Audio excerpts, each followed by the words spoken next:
মুসলমান ভাইরা রে আমার,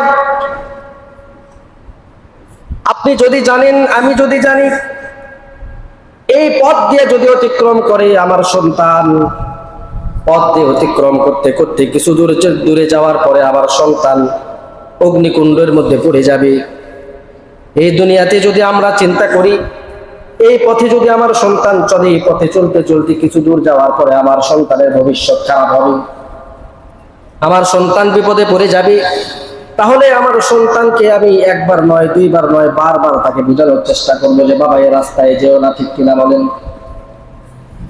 আবারও যদি শেষ পর্যন্ত আমার সন্তান আমার কথা না শোনে, তাহলে মানুষকে বলি যে বাবা আমার সন্তানকে একটু বুঝাও।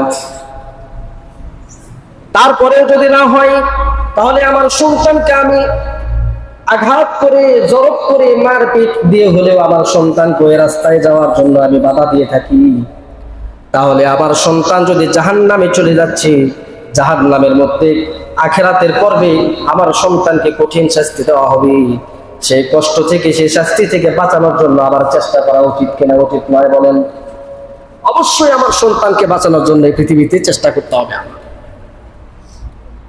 সম্মানিত হাজিরিন, ছোটবেলায় যদি কোনো সন্তান খারাপ কোনো কাজের দিকে আকৃষ্ট হয়, যেমন নাকি ধরেন আগুনের মধ্যে এসে হাত দিতে গেল, আমি কি করি তাকে?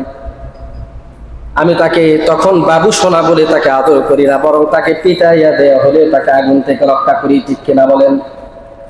সম্মানিত হাজিরিন, আমার সন্তানকে সেভাবে আমাকে লালন পালন করতে হবে, যাতে করে শুধু এই দুনিয়াতে আমার সন্তান চিরস্থায়ী সুখী হবে তা নয়, আখিরাতেও যেন আমার সন্তান চিরস্থায়ী সুখী হতে পারে।